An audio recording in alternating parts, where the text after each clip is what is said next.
Current electricity, ठीक है। और करंट इलेक्ट्रिसिटी का आज हम पढ़ने जा रहे हैं ड्रिफ्ट करंट, ठीक है। अपवहन धारा। अब ड्रिफ्ट करंट क्या होती है, ठीक है। सॉरी, ड्रिफ्ट वेलोसिटी, अपवहन वेग, ठीक है। वीडी क्या होता है ये, ठीक है। ड्रिफ्ट वेलोसिटी नाम सुना कभी ड्रिफ्ट वेलोसिटी? अक्सर इसका फॉर्मूला एग्जाम में पूछा जाता है। याद कुछ भी नहीं करना है, बस जो मैं बता रहा हूँ उसको समझना है। 15-20 मिनट तक ध्यान देना। सपोज दैट मैं आपको कोई वायर, ये वायर जो है तार, आपको मैं इसका 2 टुकड़ा दूं तोड़ के और आपके हाथ में रखूं, आपको कुछ करंट आता है क्या? आता है क्या करंट? नहीं आता है। और मैं क्या करूं, आपके हाथ में तार दूं और 2 मुंह किस में डाल दूं, इसमें डाल दो और स्विच ऑन कर दो, करंट आएगा ही नहीं आएगा? बोलो।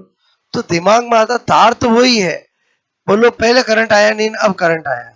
तो इसका मतलब ऐसा क्या हुआ कि पहले और बाद में चेंज क्या हुआ, वही मैं आपको बता रहा हूँ। बात समझ ना, वही क्या पढ़ाने जा रहा हूँ, ड्रिफ्ट वेलोसिटी, ठीक है। तो इसका मतलब पहले जब मैंने आपको तार दिया, मैं अगर फिजिक्स की लैंग्वेज में बोलूंगा तो मैं बोलूंगा उसको हमने कंप्लीट सर्किट नहीं किया था। बोलो खाली आपको दिया था तो वो तो ओपन था, बोलो। तो इसका मतलब हुआ सबसे पहले केस फर्स्ट, ठीक है। यदि किसी, बोलो वायर, ठीक है, मतलब ज्यादा बेटर है चालक वायर, ठीक है, चालक तार मतलब को बाह्य परिपथ, एक्सटर्नल, बोलो सर्किट, ठीक है, से नहीं जोड़ा जाता है, ठीक है। बोलो सबसे पहले क्या कह रहा हूं, इफ मैंने कहा आपको कंडक्टेंस वायर, ठीक है, नॉट कनेक्ट विथ एक्सटर्नल, मतलब नॉट कनेक्ट विथ एक्सटर्नल, ठीक है, मैंने कहा सर्किट, ओके। बाह्य परिपथ से मैंने नहीं जोड़ा है। इसका मतलब हुआ कि ये एक वायर है, इमेजिंग करो, ठीक है। आपको बताने के लिए थोड़ा बड़ा बना रहा हूं, ठीक है। मतलब ये वायर है, तो वायर के अंदर क्या होता है, फ्री इलेक्ट्रॉन्स होते हैं। बोलो क्या होते हैं, फ्री इलेक्ट्रॉन्स। और वो फ्री इलेक्ट्रॉन्स रैंडमली मोशन करते हैं। क्या करते हैं, रैंडमली मोशन करते हैं, ठीक है। कोई इधर जा रहा है, बोलो कोई इधर जा रहा है, ठीक है। मेरे कहने का मतलब है एक कंडक्टर वायर है, तो उसके अंदर फ्री इलेक्ट्रॉन तो होंगे ही होंगे। और फ्री इलेक्ट्रॉन क्या करते हैं, रैंडम मोशन करते हैं। कोई इधर जा रहा है, कोई इधर जा रहा है, कोई इधर जा रहा है। तो होता है क्या है कि इनकी जो एवरेज वेलोसिटी होती है वो क्या होती है, 0 होती है। बात समझ में, इसको कैंसिल आउट कर देगा और नेट रिजल्टेंट कोई वेलोसिटी नहीं होगी। क्लियर? अब हम आ जाते हैं, जब मैं इसको एक्सटर्नल सर्किट से जोड़ता हूं तब क्या होगा, क्यों करंट आएगा। क्लियर? तो मेरे कहने का मतलब है केस सेकंड, मैंने कहा यदि तार को बाह्य परिपथ, ठीक है, बाह्य परिपथ से बोलो जोड़ा जाए, ठीक है। मैंने कहा इफ, बोलो वायर, ठीक है, कनेक्ट विद, मैंने कहा एक्सटर्नल, एक्सटर्नल सर्किट, ठीक है। और जैसे ही मैं करूंगा मतलब ये हुआ कि बोलो ये मेरा वायर था और मैंने इसको एक्सटर्नल मतलब एक इसमें डाल दिया, एक इसमें डाल दिया। इसका मतलब समझते हो? बोलो मैंने उसको किससे जोड़ दिया है, एक पॉजिटिव एक नेगेटिव टर्मिनल से जोड़ दिया। अरे समझे समझे, बोलो। चाहे मैं यहाँ बैटरी जोड़ दूं, चाहे मैं 2 तार किसी में डाल दूं, बात तो एक ही है ना। मेरी बात समझ में? तो जैसे ही मैंने एक्सटर्नल सर्किट से जोड़ दिया है, तुरंत क्या होगा कि जो इलेक्ट्रॉन अंदर फ्रीली इलेक्ट्रॉन रैंडम मोशन कर रहे थे, वो अब सब के सब पॉजिटिव टर्मिनल की ओर एक्सिलरेट होंगे। बोलो किसकी ओर जाएंगे, बोलो पॉजिटिव टर्मिनल की ओर। सब किसकी ओर जाएंगे बोलो? पॉजिटिव टर्मिनल की ओर। क्लियर? तो मेरे कहने का मतलब है कि जब हम किसी कंडक्टर वायर को एक्सटर्नल सोर्स सर्किट से कनेक्ट करते हैं तो जो जितने भी अंदर फ्री इलेक्ट्रॉन्स होते हैं वो पॉजिटिव टर्मिनल की ओर एसिलेट होते हैं। उनकी उस समय जो वेलोसिटी होती है उसी को हम क्या कहते हैं? ड्रिप वेलोसिटी कहते हैं। क्या कहते हैं बोलो? Drip velocity. बात समझ में? उनकी वो एवरेज वेलोसिटी को क्या कहते हैं? Drip velocity. यहां मैं जब ड्रिप वेलोसिटी कह रहा हूं वो किसी एक की वेलोसिटी नहीं है, एवरेज वेलोसिटी है। बोलो कब? जब मैं किसी वायर को एक्सटर्नल सर्किट से कनेक्ट कर देता हूं। अब मैंने कहा मुझे इसको पता लगाना है ये क्या होगा। क्लियर?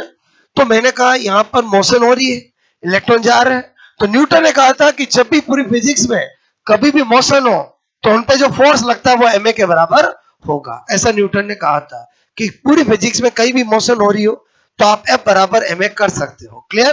तो मेरे कहने का मतलब है F वहां पर वो होगा जो वहां फील्ड होगा।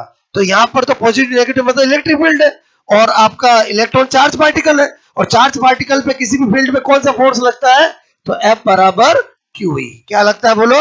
F बराबर QE। क्लियर? तो मैंने कहा यहाँ पर Q कौन है बोलो? इलेक्ट्रॉन है। तो मैंने कहा माइनस E है। क्लियर? E मतलब कौन है? इलेक्ट्रॉन। तो बोलो F बराबर क्या हो गया? Minus E। तो अब मुझे बताओ ये भी फोर्स है ये भी फोर्स है तो दोनों को बराबर कर सकता हूं। तो मैंने कहा आपका बोलो E E is equal to M A. तो A बराबर क्या आ गया? Minus E upon M. मतलब यहाँ पर जो मोशन हो रही है मुझे उसका एसिलेशन पता चल चुका है। क्या पता चल गया बोलो? एसिलेशन। क्लियर? अब मुझे निकालना वेलोसिटी। तो मैंने कहा यार मैं जानता हूँ v बराबर क्या होता है? u plus A T. बोलो ये हमारा गति का प्रथम नियम है। बोलो प्रथम इक्वेशन है, फर्स्ट इक्वेशन ऑफ मोशन है। मैंने कहा यहाँ पर इसको मैं अगर एवरेज करूंगा तो इसको भी मुझे एवरेज करना पड़ेगा और इसको भी मुझे एवरेज करना पड़ेगा। क्लियर? तो मैंने कहा यार बोलो स्टार्टिंग का एवरेज वेलोसिटी तो मुझे पता है क्या है? 0 है। अरे बोलो समझे समझे? मैंने कहा ये v एवरेज बोलो आफ्टर टी टाइम बोलो क्या है? vd है। बोलो क्या है? vd है। तो बस यहाँ vd कर दूं और यहाँ पर a की जगह माइनस E अपॉन m कर दूं और यहाँ पर बोलो t कर दूं। ये t भी क्या होगा बोलो? एवरेज होगा। बोलो टाइम क्या होगा? एवरेज टाइम होगा। क्लियर? क्योंकि ये भी एवरेज वेलोसिटी है। क्लियर? मेरी बात समझ में आई? तो ये किसकी वेलोसिटी का फॉर्मूला आ चुका है? ड्रिप वेलोसिटी का। क्लियर? बहुत सी बार एग्जाम में पूछा गया है कि बोलो तार में इलेक्ट्रॉन का अपवहन वेग ठीक है का सूत्र बोलो होता है। क्लियर? होता है। मतलब आपको पूछा जाए फाइंड आउट। क्लियर? ठीक है? Formula formula of drip velocity. Formula of drip बोलो वेलोसिटी। ठीक है? वेलोसिटी ऑफ मैंने कहा इलेक्ट्रॉन इन वायर। क्लियर? तो आपको ऑप्शन देंगे ए बोलो बी सी डी। क्लियर? एक दे दिया आपको सपोज दैट यहाँ पर बोलो E E upon M. Clear? बोलो टी एक दे दिया आपको M upon E into T. Clear? एक दे दिया ई ई अपॉन एम। ठीक है? टी बात समझ में है? एक दे दिया आपको सपोज दैट बोलो ई ई ठीक है और यहाँ पर एम अप टी और ई ई ऐसे। बात समझ में आया बोलो? तो मेरे कहने का मतलब सपोज दैट ये क्वेश्चन आया आपको थोड़ा पढ़ा हुआ होगा ड्रिप वेलोसिटी। मतलब मैं चाहता ही नहीं हूं कि आप फॉर्मूला याद करो। क्लियर? आपको तुरंत क्या करना है? ड्रिप वेलोसिटी का मतलब है एक वायर में जब हम एक्सटर्नल सोर्स से कनेक्ट करते हैं तो सारे के सारे इलेक्ट्रॉन जो पॉजिटिव टर्मिनल की ओर एसिलेट होते हैं उनकी एवरेज वेलोसिटी को ड्रिप वेलोसिटी कहते हैं। तो मैंने कहा यहाँ पर आपको क्या करना है? बोलो एफ। मैंने कहा यहाँ पर बोलो क्यू। मैंने कहा एफ बराबर बोलो एफ बराबर मैंने कहा एम ए और एफ बराबर क्यू ई माइनस ई। बोलो आपने इनको बोलो बराबर किया। क्लियर? और यहां से ए पता किया। ओके ओके ओके और v बराबर u प्लस ए टी किया और ये ड्रिप वेलोसिटी बनाया और ये आपका मेरे हिसाब से 10 सेकंड से 15 सेकंड के अंदर आपका फॉर्मूला आ गया। बात समझ में आए बोलो? तो ये जो आंसर होगा हमारा क्या हो जाएगा? बी हो जाएगा। मैं क्या बताना चाह रहा हूँ, मतलब मैं इसलिए बता रहा हूँ कि ये रटना नहीं है आपको, क्योंकि जो रटेगा वो क्या होगा, थोड़े दिन याद रहेगा, भूल जाएगा। क्लियर? या फिर फॉर्मूला याद भी कर लिया, एग्जाम देने जाएगा तो भी मन में चलेगा यार ड्रिप वेलोसिटी का फॉर्मूला याद है कि नहीं है, क्या थे, ऐसा करके जाएगा, वहां एग्जाम में गड़बड़ी होगा बोलो। अदरवाइज आपको पता है याद नहीं है, क्वेश्चन आएगा मैं पता लगा लूंगा, क्योंकि सर ने सिखाया ट्रिप वेलोसिटी होती क्या है और निकाले कैसे जाती है। अननेसेसरी फॉर्मूले याद करने ही नहीं है। मेरी बात समझ में आए बोलो? पहले बताओ, ये सब कुछ मैंने आपको बताया, बोलो 15 सेकंड के अंदर नहीं निकलेगा क्या ट्रिप वेलोसिटी? हमने समझा तब हमने ढंग से किया, उसके बाद पता चला है तो इतना सही है ना। बात समझ में आए बोलो आपको? अच्छा, तो मैंने आपको क्या बता रहा हूँ, ड्रिप वेलोसिटी। ड्रिप वेलोसिटी क्या होता है, दिल दिमाग में बैठा बोलो? पहले मैंने आपको केस पहला ये क्यों कराया, क्योंकि ये नहीं बताऊंगा तो आपको ये समझ में आएगा ही नहीं बोलो। अरे समझे समझे बोलो? इसलिए मैंने आपको पहले बताया कि जब मैं खाली तार को देता हूं तो उसमें हमें कोई करंट नहीं आती है। क्यों नहीं आती है? क्योंकि उसमें इलेक्ट्रॉन रैंडम मोशन करते हैं और उसकी वजह से एवरेज वेलोसिटी क्या होती है, जीरो होती है। और जैसे ही मैं किसी बोलो एक्सटर्नल सोर्स से या बैटरी से कनेक्ट कर देता हूं तो क्या होने लगता है, सारे इलेक्ट्रॉन बोलो पॉजिटिव टर्मिनल की ओर एसिलेट होते हैं और उनसे करंट भी बहेगी और सब कुछ होगा। बात समझ में आए बोलो? क्लियर? तो नोट करोगे ट्रिप वेलोसिटी।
ये बैलन वैलन नहीं है, ये क्या है बोलो? वायर है। आपको सर वायर तो इतना पतला होता, अब इस इतना पतला बना के मैं क्या दिखाऊंगा आपको बोलो? और तो मुझे तो वायर ऐसे ही बताना पड़ेगा ना आपको। बात सुनो ना,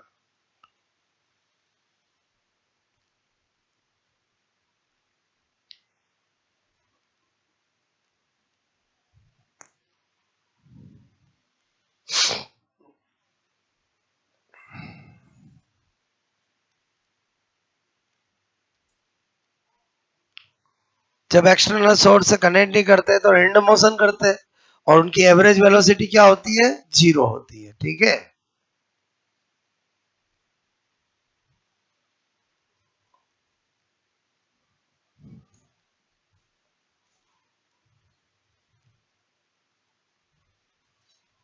ठीक है।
ओके।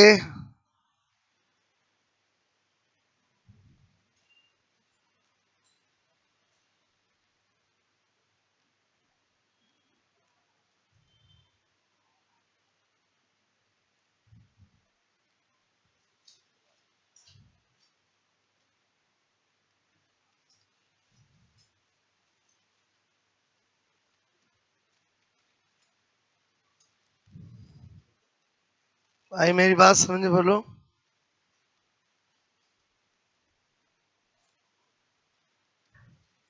ये तो हमने जब किया तो सिस्टमेटिक किया, फिर मैंने कहा सीखने के बाद अगर कभी एग्जाम आए तब तो दो स्टेप में कर सकते, बोलो। जो मैंने अभी आपको क्वेश्चन बताया, हुआ ये नोट, बोलो।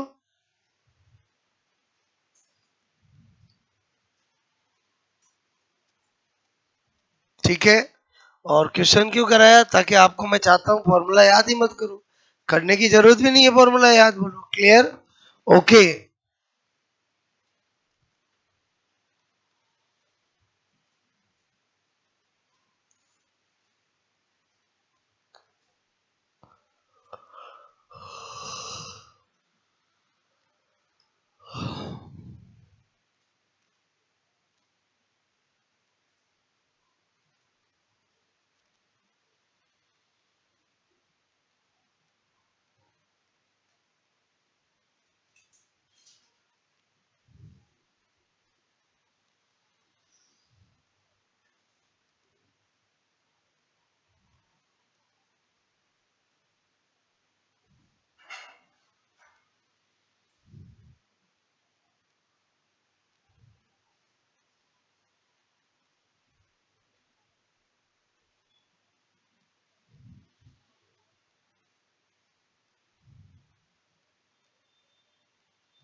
क्या है ये नोट, बोलो। ठीक है। तो ये फॉर्मूला कभी भी आप निकाल के टिक कर सकते हो। ट्रिप वेलोसिटी पढ़ाया तो इसी से रिलेटेड एक चीज और है। ठीक है।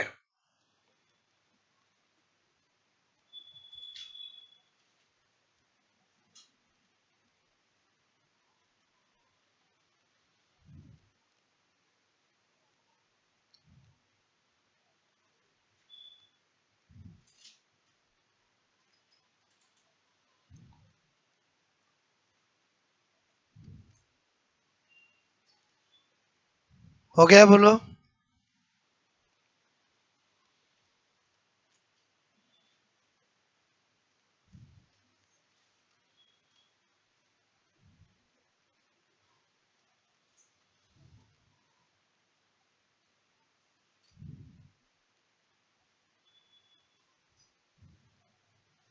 ठीक है। ऐसे एक चीज होता है मूवेबिलिटी, गतिशीलता। ठीक है। गतिशीलता, मैंने कहा मूवेबिलिटी। ठीक है। मूवेबिलिटी म्यू से रिप्रेजेंट करते हैं। और मूवेबिलिटी क्या होता है? विद्युत क्षेत्र की तीव्रता और ड्रिफ्ट वेलोसिटी के रेशियो को क्या बोलते हैं? मूवेबिलिटी। मैंने कहा विद्युत क्षेत्र की तीव्रता, ओके, यानी इंटेंसिटी। मैंने कहा इंटेंसिटी, ठीक है, intensity of electric field, electric field, ठीक है, तथा अपवहन वेग, अपवहन वेग, ड्रिफ्ट वेलोसिटी के अनुपात, के अनुपात रेशियो को गतिशीलता, मूवेबिलिटी कहते हैं। ठीक है। समझ गए? बोलो। Ratio of intensity of electric field and drift velocity known as, बोलो, मूवेबिलिटी। तो इसका मतलब आपको पता चल गया। अगर कभी मुझे यूनिट ऑफ मूवेबिलिटी पूछे, कोई दिक्कत नहीं, बोलो ई का मैं जानता हूं, बोलो। मैंने कहा आपका मूवेबिलिटी बराबर E upon V D. Clear? तो मैंने कहा यूनिट ऑफ ई, अगर मैं देखूं यूनिट ऑफ ई, तो मैंने कहा यार एफ बराबर क्या होता है, क्यू ई। क्लियर? तो ई तो मुझे पता है, एफ अपॉन क्यू मतलब न्यूटन अपॉन कूलम। क्लियर? और मैंने कहा यूनिट ऑफ वीडी, तो वीडी तो मुझे पता है मीटर पर सेकेंड। और बोलो समझे समझे, बोलो क्लियर? तो इससे मुझे क्या पता चलता है कि बोलो अगर मुझे यूनिट ऑफ मोएबिलिटी कभी पता लगाना होगा तो न्यूटन, बोलो मैंने कहा अपॉन कूलम और मीटर पर सेकेंड। तो क्या हो जाएगा अल्टीमेटली यूनिट ऑफ मोएबिलिटी, बोलो आपका न्यूटन इंटू सेकेंड और मीटर इंटू कूलम या कूलम इंटू मीटर। पहले बताओ कभी भी चार ऑप्शन में टिक कर सकते हो नहीं कर सकते, बोलो और हाँ या ना। मेरी बात कभी भी ये कर सकते हो, बोलो क्लियर? अच्छा मुझे कभी निकालना हो, बोलो डायमेंशन, ठीक है, डायमेंशन ऑफ म्यू, मैंने कहा गति, बोलो शीलता की विमा। ठीक है? अभी आपको पता है ड्रिफ्ट वेलोसिटी की यूनिट डायमेंशन की बात क्यों नहीं की? क्योंकि पूरी फिजिक्स में वेलोसिटी तो वेलोसिटी होता है और यूनिट मीटर पर सेकेंड और dimension L one T minus one. उस वो नई चीज थोड़ी आई है, बोलो जो नई चीज आती है उसकी यूनिट डायमेंशन की बात करते हैं। वेलोसिटी के तो हम जानते हैं ना। मेरी बात समझ में? इसकी बात कर रहा हूँ, ट्रिप वेलोसिटी में फॉर्मूला बताया। मेरी बात समझ में आए, बोलो क्लियर? तो मैंने कहा यहाँ पर अगेन हमारा तो ये पता है, बस डेढ़ सोल काम होगा। ये दोनों दे तो ये निकाल सकता हूँ, यूनिट निकाल सकता हूँ, डायमेंशन निकाल सब कर सकता हूँ। मैंने कहा किसी की डायमेंशन निकाल लिए, फॉर्मूले को तब तक ब्रेक करते हैं तब तक कि फोर्स और या वर्क ना मिल जाए। क्लियर? तो मैंने कहा यहाँ पर इसकी जगह क्या करूंगा, एफ अपॉन क्यू, और ये तो अपना है ही है, बोलो वेलोसिटी तो L one T minus one होता है। क्लियर? तो मैंने कहा फोर्स का मैं जानता हूं, क्या बोलो, एम, लो पहले ये लो खुश, ये इसको रहने दो। क्लियर? अब ठीक है, बोलो समझे नहीं समझे, बोलो और जानता हूं नहीं जानता, बोलो। मैंने कहा बोलो ये फोर्स का क्या होता है, बोलो M one L one T minus two. Clear? Q का मतलब ए टी और वेलोसिटी का मतलब L T minus one. Clear? जो कटता है वो काट दूंगा। मैंने कहा ये कट हो गया। क्लियर? बोलो बोलो बोलो ये कट हो गया। तो क्या आया, M one L zero T minus two A minus one. और कभी भी निकाल के टिक कर सकते, याद कहाँ जानने की जरूरत है। आपको मेरी बात समझ में आए, बोलो ठीक है, नोट करोगे?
क्या बताया मैंने, समझ में आया बोला आपको? ठीक है,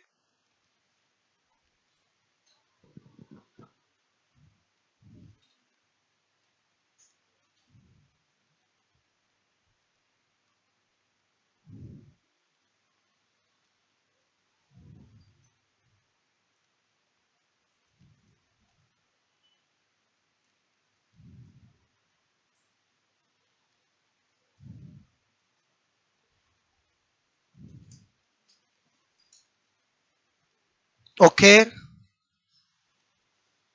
बात समझ में आई बोलो?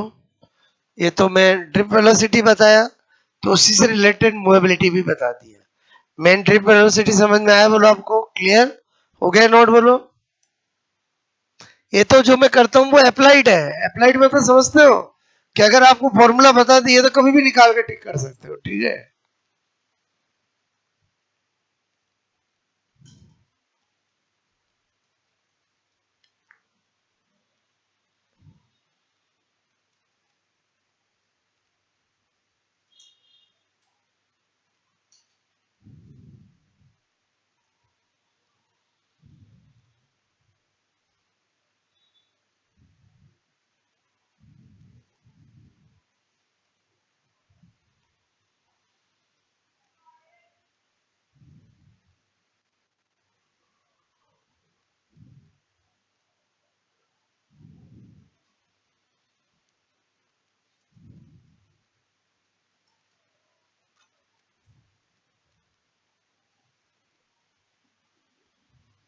ओके,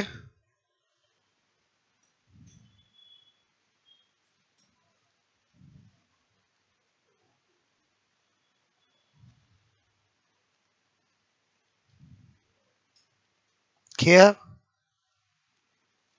अब इस चैप्टर में हमें दो चीज पढ़नी है, एक मीटर ब्रिज और एक पोटेंशियोमीटर। क्लियर?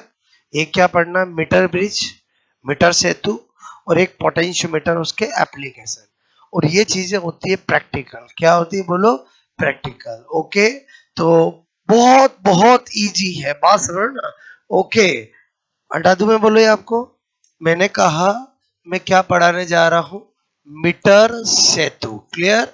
मीटर सेतु, बोलो मीटर ब्रिज, ठीक है? Okay, metre bridge. अब आपको 15 मिनट अगर ध्यान देना है, मीटर ब्रिज क्या है, कैसे काम करता है, और क्या हमें पूछा जा सकता है। क्लियर?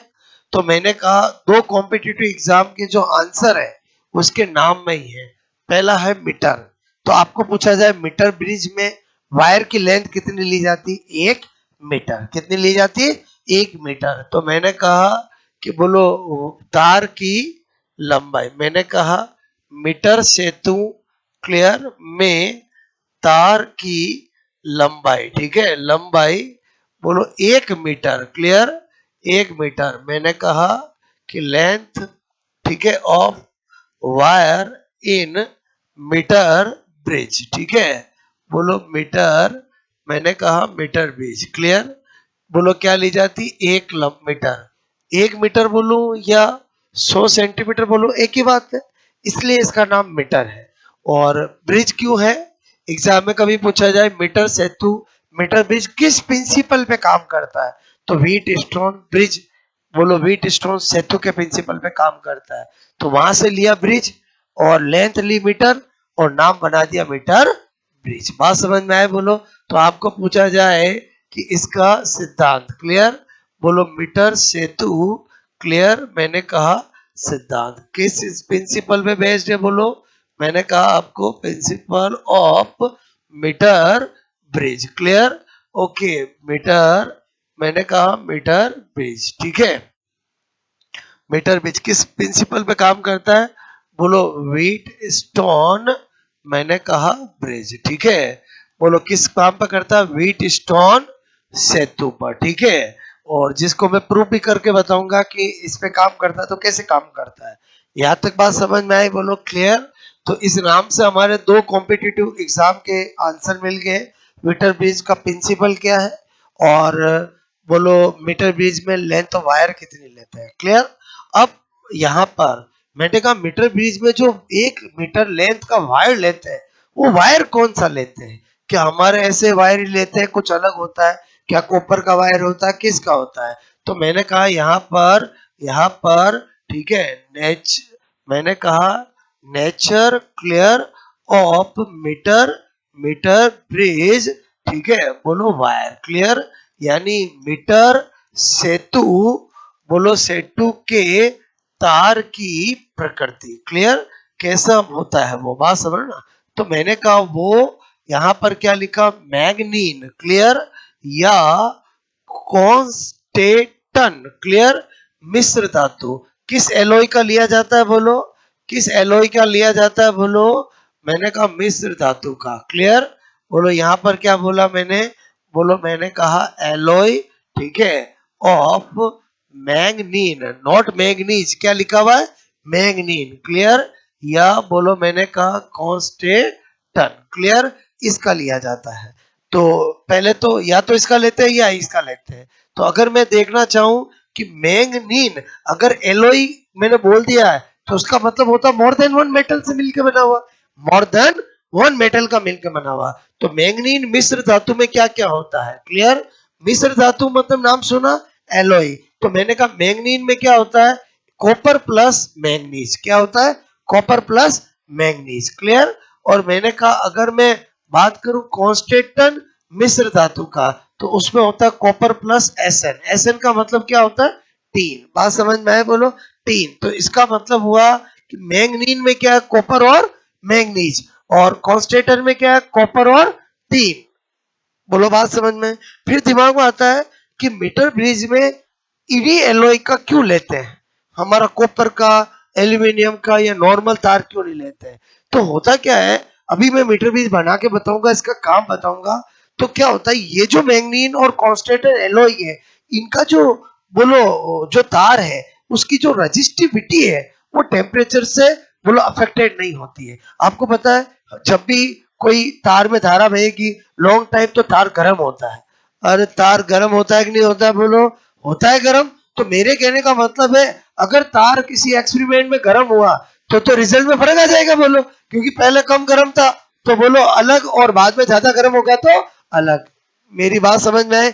लेकिन मैंने कहा कॉन्स्टेंटन और मैंगनीज एलॉय का जो वायर होता है उसकी रेजिस्टिविटी टेम्परेचर से नेग्लिजिबल अफेक्टेड रहती है, मतलब ताप से लगभग अप्रभावित रहती है। जबकि नॉर्मल जो तार होते हैं, नॉर्मल जितने भी धातु के तार होते हैं बोलो तार होते हैं तो उनकी जो रजिस्टिविटी है, बोलो रजिस्टिविटी मतलब समझ गए, प्रतिरोधकता है, वो टेम्परेचर के साथ बढ़ा तो बढ़ती है, घटता तो घटती है, बात समझ में आए। तो इनका लेने का रीजन समझ में आया बोलो। आगे चाहे मैं पोटेंशियोमीटर पढ़ाऊं ये कोई भी डिवाइस होते हैं उनमें इन वायर को क्यों लिया जाता है, कारण पता होना चाहिए आपको। मैंने कहा यहाँ पर कि नंबर फोर्थ क्या बता रहा हूं आपको, मैंने कहा ठीक है नेचर, बोलो मैंने कहा ये है, बोलो मैंने कहा इन क्लियर इन एलॉय, ठीक है, इन एलॉय बोलो के वायर, ठीक है,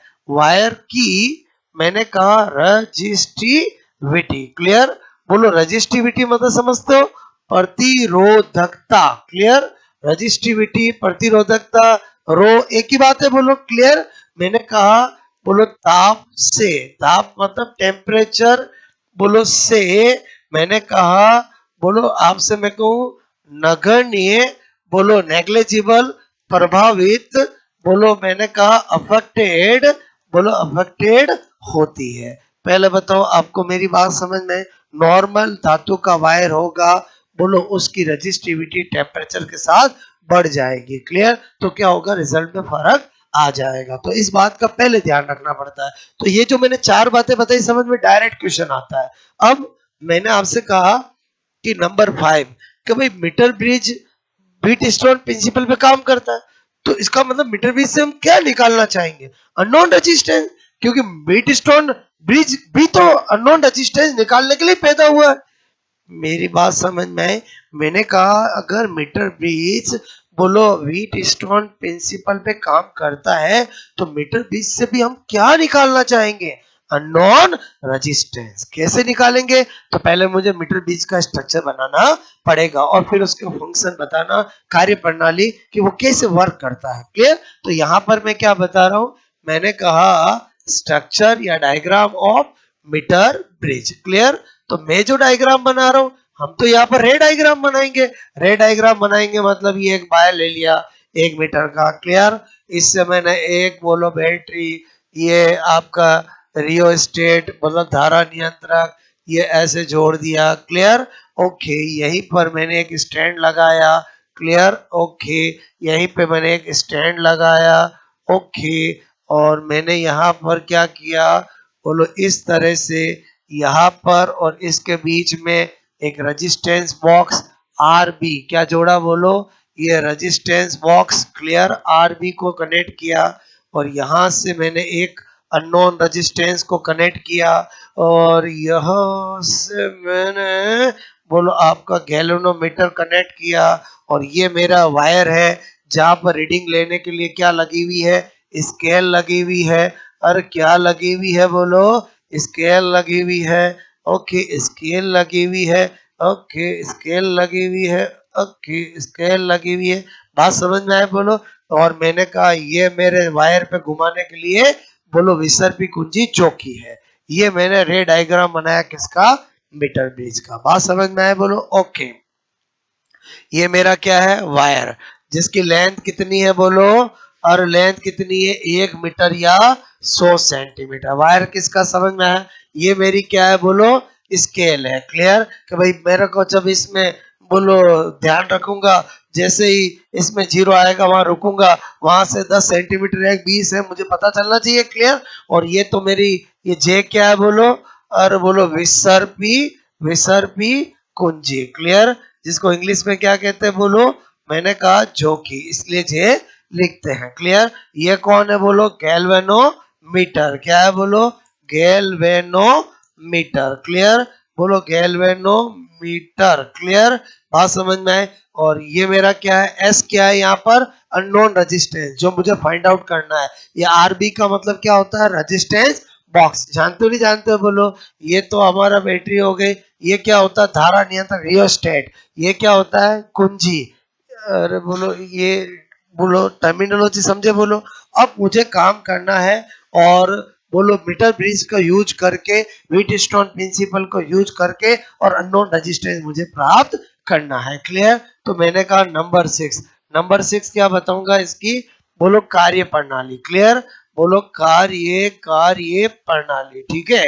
बोलो आपको मैंने कहा इसका वर्किंग सिस्टम। क्लियर? वर्किंग मैंने कहा सिस्टम। ठीक है? देखो ध्यान से समझना, मैं आपको डायरेक्ट रिजल्ट ना लिख करके मैं आपको पहले कैसे रिजल्ट आता वो बता रहा हूँ। एंड रिजल्ट आपका मीटर ब्रिज में एक फॉर्मूला आएगा जिससे सारे क्वेश्चन सॉल्व होंगे और उससे बार बार क्वेश्चन आता है। मैं डायरेक्ट भी लिख सकता हूँ लेकिन मैं थोड़ा सा आपको फीलिंग्स देना चाहता हूँ कि बोलो आप बोर्ड में या जब भी आपने कभी लाइफ में पढ़ा होगा तो कितनी इजी चीज थी जिसके आप टेंशन लेते थे। अभी तक मीटर ब्रिज समझ में आया बोलो? ओके, अब मैंने कहा कि मुझे क्या करना है, सबसे पहले इस रेजिस्टेंस बॉक्स से एक रेजिस्टेंस निकालना है। निकाल लिया बोलो? फिर क्या करना है, इस विसर्पी कुंजी को इस तार पे घुमाना है। नजर यहाँ रखनी है कि इधर उधर रखनी है बोलो? यहाँ रखनी है। इधर उधर रखा तभी तो वह क्लास में समझ में नहीं आया था, और लैब में मैं क्या बोल रहा हूँ समझ में आए? सोचना मैंने क्या बोला, मैंने कहा कि बचपन में जब 11th-12th में आपको फिजिक्स के लैब के एक्सपेरिमेंट क्यों समझ में नहीं आए, क्योंकि आपका ध्यान कहाँ नहीं रहता था, एक्सपेरिमेंट में। क्लियर? तो मेरे कहने का मतलब आपका पूरा ध्यान कहाँ रहना चाहिए, इस गैल्वेनोमीटर में। क्लियर? इसमें ध्यान क्यों रहना चाहिए, क्योंकि जैसे ही घुमाऊंगा जहां पर विक्षेप 0 आ गया वहीं पर रुक जाऊंगा और बैलेंसिंग लेंथ को पता कर लूंगा। क्लियर? तो मैंने कहा यहाँ पर देखो, मैंने कहा यहाँ पर बोलो सर्वप्रथम, first of all. Clear? RB, RB मतलब रेजिस्टेंस बॉक्स से आर रेजिस्टेंस, आज रेजिस्टेंस, ठीक है, निकालते हैं, निकालते हैं और निकालते हैं और मैंने कहा बोलो गैल जो कि ठीक है को मैंने कहा वायर, ठीक है, पर बोलो वायर पर मूव करके करके जी में, आप समझ जाओ कि शॉर्ट में लिख रहा हूं, जी में डिफ्लेक्शन विक्षेप शून्य प्राप्त करते हैं। ठीक है, मैंने कहा विक्षेप बोलो 0 प्राप्त करते हैं। ठीक है, तथा तथा बोलो करते हैं। मैंने कहा बोलो माना कि बैलेंसिंग लेंथ L प्राप्त हुई। क्लियर, मैंने कहा माना कि संतुलित लंबाई, ठीक है, संतुलित लंबाई बोलो आपका क्या हुई, L सेंटीमीटर प्राप्त हुई। क्लियर, L मीटर बोलूंगा सेंटीमीटर बोलूंगा, अरे बोलो पूरा वायर ही 100 सेंटीमीटर का है तो सेंटीमीटर में ही प्राप्त होगी ना। और समझे नहीं समझे बोलो, मैंने कहा L सेंटीमीटर प्राप्त हुई। ठीक है, इफ मैं आपसे कह रहा हूं बैलेंसिंग, ठीक है, लेंथ बोलो लेंथ कितनी मिली मुझे बोलो L सेंटीमीटर। क्लियर, अब मैंने कहा यार मैं जानता हूं कि वायर के हर एक छोटे से छोटे पार्ट पर रजिस्टिविटी की वैल्यू क्या होगी, सेम होगी, और रजिस्टिविटी की वैल्यू कभी लेंथ पे डिपेंड नहीं करती है। तो मैंने कहा यार L, मैंने कहा यहाँ पर L सेंटीमीटर बोलो वायर, ठीक है, बोलो मैंने कहा यहाँ पर क्या बता रहा हूं आपको, मैंने कहा कि तार, ठीक है, वायर के एकांक लंबाई, ठीक है, एकांक लंबाई का प्रतिरोध। क्लियर, बोलो प्रतिरोध, मैंने कहा वायर की यूनिट लेंथ का रेजिस्टेंस बोलो क्या होता है, रो। क्लियर, बोलो क्या होता है, रो। ओके, इसलिए एल लेंथ वायर, ठीक है, का रेजिस्टेंस। क्लियर, रेजिस्टेंस P बराबर रो एल, सीधी सी बात है बोलो। क्लियर, अच्छा अगर एल लेंथ का रेजिस्टेंस P बराबर रो एल आ गया तो मुझे बताओ बोलो रिमेनिंग लेंथ कितनी होगी बोलो, और 100 minus L centimetre, 100 minus L centimetre होगी कि नहीं होगी बोलो, मेरी बात समझ में आई बोलो। ठीक है, वायर बोलो का रेजिस्टेंस, क्लियर, रेजिस्टेंस Q बराबर क्या हो गया, रो 100 माइनस एल। यहां तक कहानी समझ में आए बोलो। अब मैंने कहा कि जो हम पढ़ रहे हैं बोलो मीटर बीज वो किस प्रिंसिपल पे काम करता है बोलो, व्हीट स्टोन। ठीक है, तो मैंने लिखा यहाँ पर व्हीट स्टोन बोलो सेतु सेतु सिद्धांत बोलो से, यानी क्या लिखना चाह रहा हूं बोलो, मैंने कहा अकॉर्डिंग टू मैंने कहा व्हीट स्टोन, ठीक है, स्टोन ब्रिज, ठीक है, प्रिंसिपल। क्लियर, प्रिंसिपल बोलो, मैंने कहा यहाँ पर बोलो प्रिंसिपल। क्लियर, ओके, तो अगर मैं यहाँ पर करूंगा तो क्या होता, P upon Q is equal to R upon S। बात समझ में, तो मेरे पास P अवेलेबल, मेरे पास Q अवेलेबल, मेरा R जो मैंने निकाला था और मुझे आज पता करना है। क्लियर, तो P की जगह क्या लिखूं, P की जगह क्या लिखूं, रो L, Q की जगह क्या लिखूं, रो 100 माइनस L, और R जो मैं रेजिस्टेंस बॉक्स से निकालूंगा और S मुझे पता लगाना है। क्लियर, तो मैंने कहा ये रो से रो कट गया। क्लियर, और S अगर मुझे पता लगाना है तो बोलो S इधर लेके जाऊंगा और S किधर लेके जाऊंगा, इधर, तो ये इधर, तो क्या हो जाएगा 100 minus L divide by L into R, ये वो आ गया मेरा जिससे मेरे सारे क्वेश्चन सॉल्व होंगे। मतलब आपके कॉम्पिटिटिव एग्जाम के अंदर मीटर बेस का मतलब 1 मिनट का रिवीजन होना चाहिए, और वो क्या कि बोलो length 1 metre, principle Wheatstone principle, और वायर कांस्टेंट मैंगनीज, और आपसे मैं को रीजन बोलो नो चेंज ऑफ टेम्परेचर, बोलो आपसे मैं करूं ऑन रेजिस्टिविटी, और बोलो जो अननोन रेजिस्टेंस है वो 100 minus L divide by L multiply R. बात समझ में, ये सब तो केवल मैं आपको एक बार समझाने के लिए, ताकि ये चीज आपको याद रहे। देखो समझी हुई चीजों में क्या होता है, सपोज दैट कभी भूल गए यार एल अपॉन 100 माइनस एल था कि एल माइनस 100 था, और समझे नहीं समझे बोलो, जब आपको पता होगा चीजों में कि 100 माइनस एल होता क्यों है, और बोलो एल माइनस 100 100 माइनस एल, आप इमेजिन करो यही क्वेश्चन आपका ये आ गया एग्जाम में कि बोलो metre bridge. Clear, metre bridge बोलो मीटर सेतु, क्लियर, मीटर सेतु, ठीक है, से अज्ञात प्रतिरोध, ठीक है, मैंने कहा अननोन रेजिस्टेंस बोलो ज्ञात करने का सूत्र होता है, ज्ञात करने का बोलो सूत्र होता है। ठीक है, यदि संतुलित बोलो लंबाई क्लियर, बैलेंसिंग लेंथ L है। क्लियर, तो अब मुझे बताओ अगर ऑप्शन दिया कि एक L minus 100 divide by L into R, दूसरा आपको दिया L 100 minus L into R, एक दिया बोलो आपको L, बोलो L माइनस 100 इंटू आर, और एक दिया आपको 100 माइनस L अपॉन L। आप क्या मानते हो, जिसका रटा हुआ होता है ना उसको सब एक जैसे ही दिखते हैं, और बोलो सब अलग अलग है, आंसर एक ही है। बोलो वो कौन सा है, बोलो डी है। मैं क्या बोल रहा हूँ समझ में आया, बोलो मेरी बात समझ में आई नहीं है, बोलो आर तो वो सब में ऊपर ही रखेगा, नीचे एल एल है, मतलब आपको यूं पता भी नहीं चलेगा कि वास्तव में एल अपॉन 100 माइनस एल है, 100 minus L divide by L है। और समझे समझे, बोलो मतलब आपको पता होना चाहिए मीटर बीच में एक्चुअली अननोन रेजिस्टेंस आता कैसे। अब आपको बारीकियां पता चली कि बोलो सीधी सी बात है, एल माइनस 100 तो होगा नहीं, और 100 माइनस एल ही होगा ना, मीटर बीच की लेंथ ही 100 सेंटीमीटर होती है। तो पहली बात तो आपने देखा कि बोलो ये और बोलो ये तो कभी हो ही नहीं सकते, और समझे समझे। बाकी आपका ये होगा कि ये होगा, बिल्कुल आपको थोड़ा एक्सपेरिमेंट दिमाग में होना चाहिए, अदरवाइज आपको हवा भी नहीं लगेगी कि मैं ये करूं कि ये करूं। और अगर फॉर्मूला ही नहीं याद है तो मैं अगला जो न्यूमेरिकल दूंगा वो तो हो ही नहीं सकता। मेरी बात समझ में है, मतलब एंड रिजल्ट जब कॉम्पिटिटिव एग्जाम देने जाते हैं तो ये जो चीजें हम डिटेल से पढ़ रहे हैं उनका रिवीजन बिल्कुल 1 मिनट का नहीं है। मतलब आपको याद होना चाहिए unknown register is equal to 100 minus L divide by L multiply R. ये बाकी तो मैंने जो जितने ही बताया है ये तो साली समझाने के लिए बताया है। बोलो आपका क्या काम है इससे लेना देना, यार बोलो समझे। लेकिन जब हम चीजों को समझेंगे तो ही तो पता चलेगा बारीकी से कि वास्तव में 100 minus L divide by L multiply R कैसे आता है, या आर रेजिस्टेंस बॉक्स का रेजिस्टेंस है, और आपको पता चले कि यहाँ पर मीटर बीज कैसे प्रिंसिपल बीट स्टोन के काम करता है। मेरी बात समझ में आए, बोलो क्लियर, ओके। तो अब आपको करना है नोट।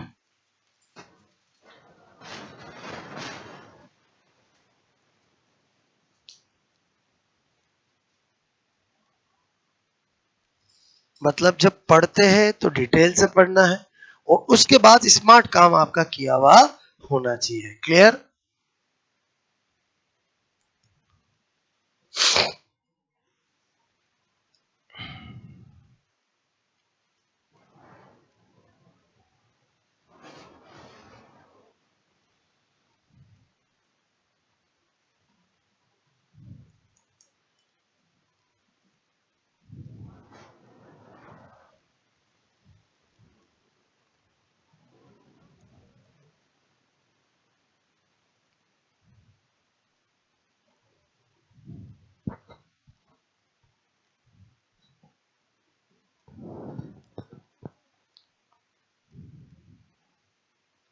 अब आप सोचो इसमें, इधर ध्यान देना, छोटी छोटी बातें।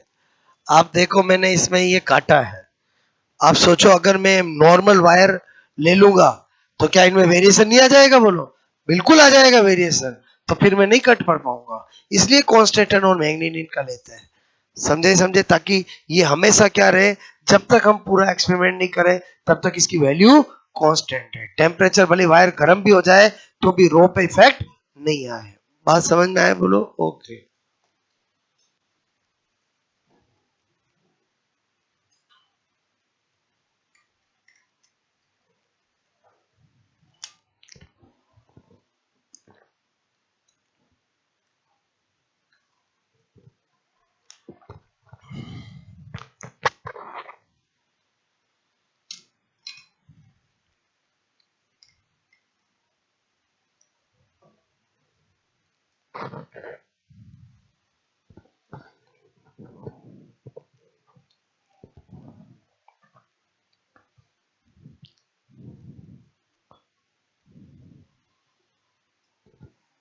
एक एक बात समझ में आई, बोलो आपको। ये सारे एग्जाम के क्वेश्चन है, मैंगनीज एलॉय किन किन मेटल से मिलकर बनी होती है, कांस्टेंट किसी किस से मिलकर बनी होती है, इनको क्यों यूज करते हैं, बोलो मीटर ब्रिज में कौन सी एलॉय के वायर को यूज किया जाता है। ठीक है।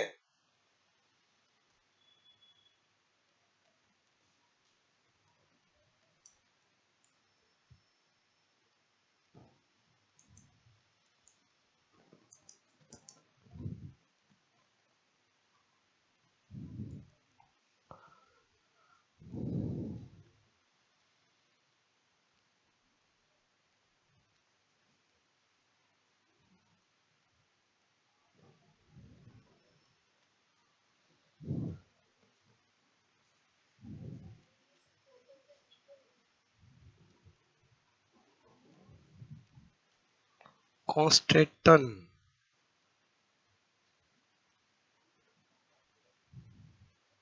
चलो मैं बता दूंगा देख के, बाकी टीन होता है जनरली, ठीक है।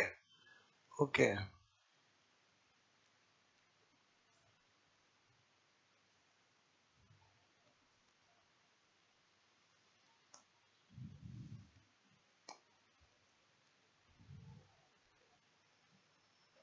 तो कल बता दूंगा। पोटेंशियोमीटर भी पढ़ेंगे, उसमें यही वायर यूज करते हैं, बात समझ रहे हो ना, ठीक है। कॉपर तो आता ही है, बात समझ रहे हो ना, ठीक है।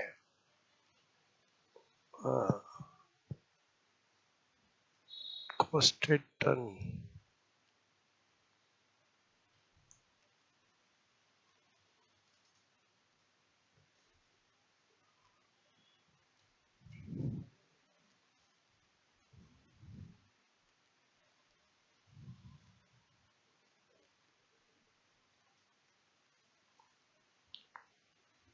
अभी तो लिख रहा, बता दूंगा मैं आपको, ठीक है।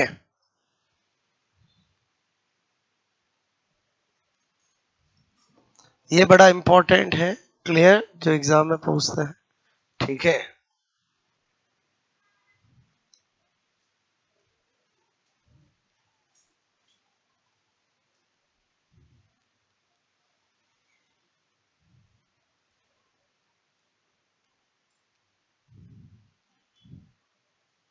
किया ये नोट, बोलो। ओके, ये तो रेड डायग्राम बनाया मैंने, बात समझो ना, आपको समझाने के लिए।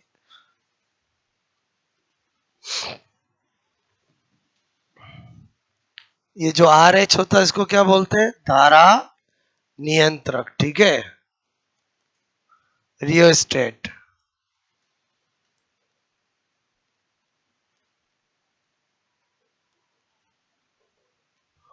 के तो कुंजी है ही है।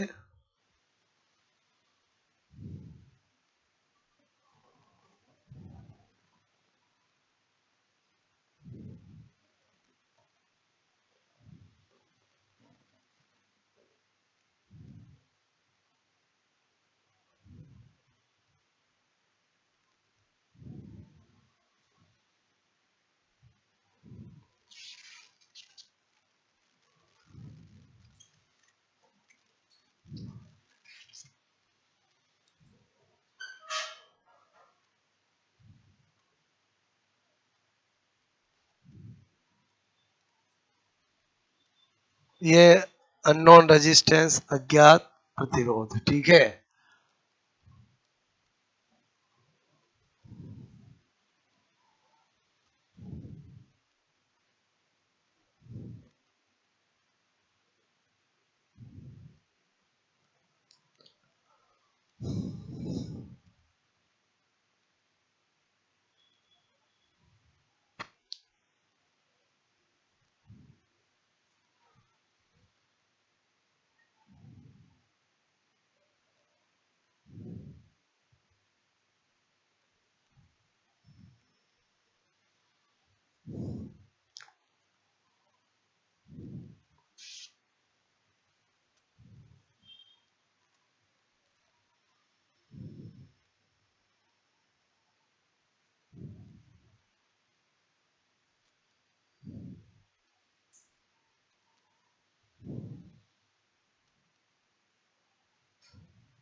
मेरी बात समझ में आए, बोलो आपको क्लियर? ये सब कुछ एक बार आपको समझाने के लिए, बाकी अल्टीमेटली तो S is equal to 100 minus L divide by L multiply R. बोलो उसको यूज करना और आपका क्वेश्चन करना है, ठीक है।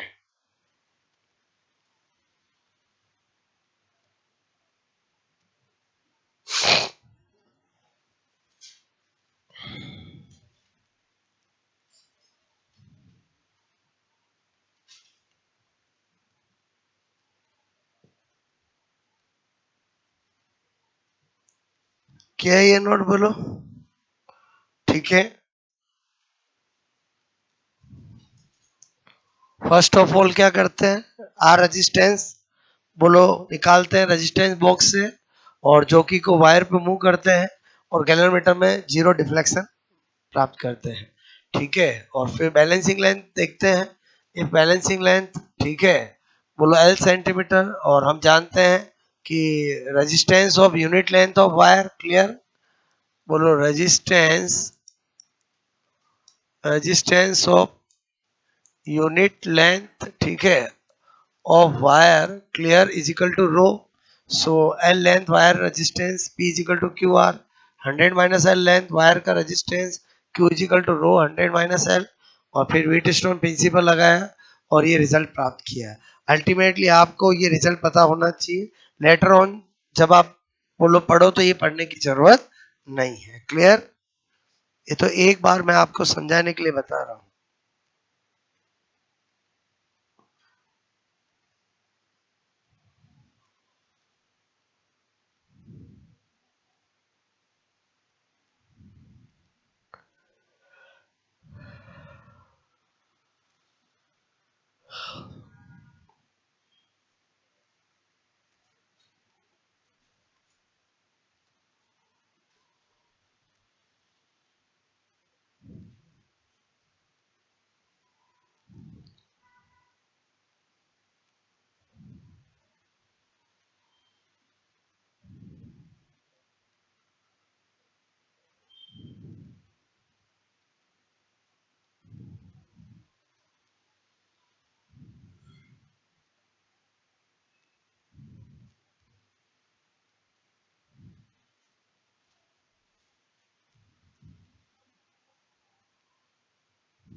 डिफ्लेक्शन, कैलोमीटर पे जो डिफ्लेक्शन आता है वो क्या आना चाहिए, जीरो।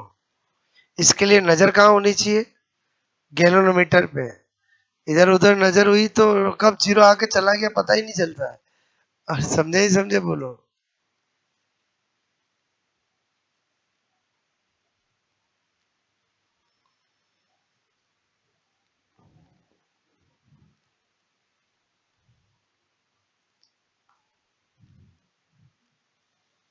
ये सब छोटी छोटी बारीकियों को जानने के लिए कि क्यों वायर मैग्नीन कांस्टेंटन का लेते हैं, मतलब अगर नहीं लेंगे तो रिजल्ट कैसे नहीं आएगा, समझ में आया बोलो।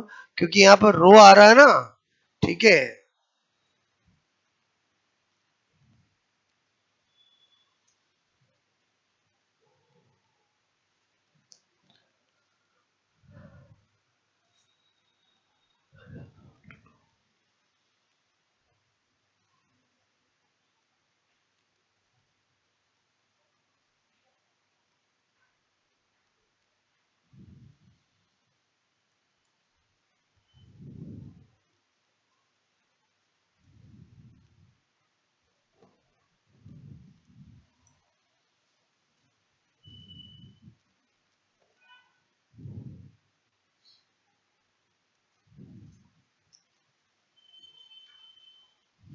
ठीक है,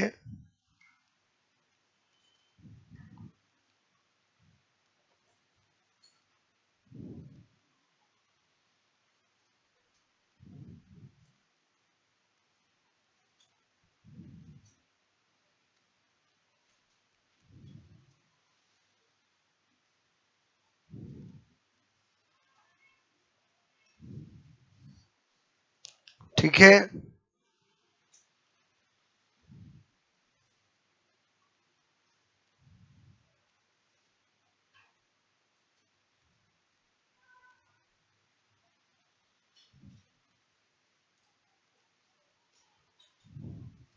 ठीक है, आई बात समझ में? बोलो, ये क्वेश्चन समझ में आया पहला? ठीक है, दो वैरायटी के क्वेश्चन बनते हैं, एक मैंने ये कराया, एक अभी और करा रहा हूं। ठीक है,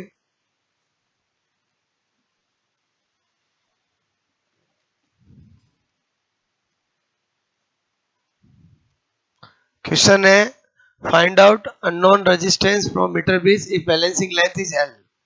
ठीक है, find out unknown resistance from metre base if balancing length is L.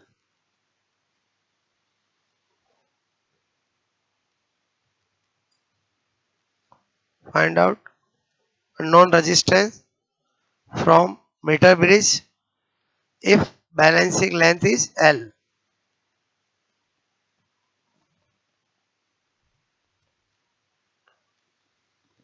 मैंने कहा आपको क्वेश्चन समझ में आया? बोलो आपको। एक तो ये मैंने कहा ना, अभी सब इजी लगते हैं, जब हम एग्जाम देने जाते हैं तब सब एक जैसे लगते हैं। उस समय आपका फंडा कितना अच्छा है, वास्तव में आपने चीजें रटी है या कभी ना कभी ऐसा निकाल के आपको बताया है, वो वहाँ एक्सपीरियंस काम आता है। वहां पर जब आपको 100 माइनस एल करूँ, एल माइनस 100 करूँ, छोटी छोटी चीजें वहां पर ध्यान रखनी पड़ती है। बात समझ ना? और आपको मैंने कह दिया कि 100 माइनस एल ही आएगा, एल माइनस 100 तो आ ही नहीं सकता। बोलो, समझे ही समझे? बोलो, क्लियर?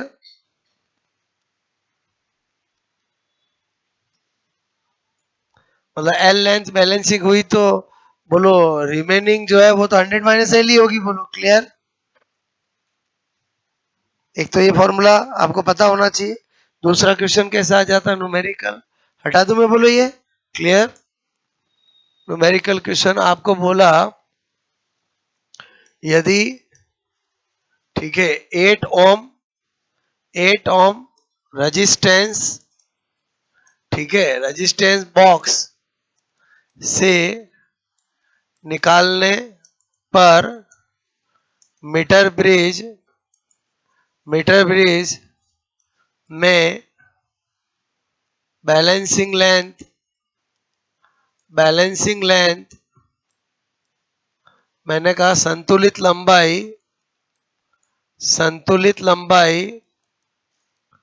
40 सेंटीमीटर बोलो प्राप्त हुई, तो अननोन रेजिस्टेंस अज्ञात प्रतिरोध, ठीक है, होगा का मान, अननोन रेजिस्टेंस एस का मान होगा। क्लियर? ऑप्शन है 10 ओम, दूसरा है 12 ओम, तीसरा है 15 ओम, चौथा है बोलो 20 ओम। क्लियर? आया क्वेश्चन समझ में? बोलो, 5 सेकंड का क्वेश्चन होता है, अगर आपको रियल में फॉर्मूला याद है तो। मेरी बात समझ में आए? बोलो, क्लियर?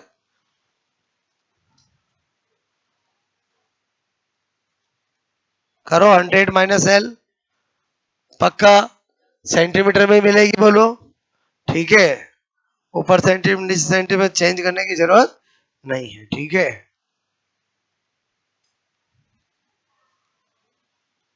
फॉर्मूला बताया मैंने आपको, एस इजिकल टू बोलो 100 minus L divide by L multiply R. Clear? अब एल और आर दे रखा है, सोल्व करना आना चाहिए। हुआ? बोलो,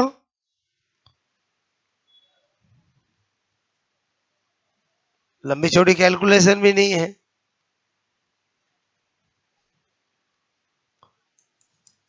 हंड्रेड माइनस 40 डिवाइड बाई 40, ये तो आपको बता रहा हूँ इसलिए इतना लिख रहा हूँ, बाकी लिखने की भी जरूरत नहीं है। ठीक है, मैंने कहा कितनी बार? बोलो, ठीक है, 12 ओम आएगा। बोलो, आया सबका? बोलो, ऐसा भी एग्जामों में पूछा गया। डाटा बदल सकते हैं, बोलो, कॉन्सेप्ट यही रहेगा, पैटर्न यही रहेगा। मीटर ब्रिज के अंदर या तो आ जाता थ्योरेटिकल क्वेश्चन या आ जाता न्यूमेरिकल, एक फॉर्मूला पूछ लेते हैं या एक ऐसा क्वेश्चन पूछ लेते हैं। बात समझ में आए? पहले बताओ, मीटर ब्रिज समझ में आया? बोलो, मीटर ब्रिज में केवल एक ध्यान रखना है, बोलो unknown resistance S equal to 100 minus L divide by L multiply R. बात समझ, बाकी कुछ भी याद करने की जरूरत नहीं। बाकी तो मैंने समझाने के लिए डायग्राम बनाया, समझाने के लिए पूरा आपको कार्य प्रणाली बताई। ऑब्जेक्टिव में वैसा कुछ ध्यान रखने की जरूरत नहीं है। क्लियर?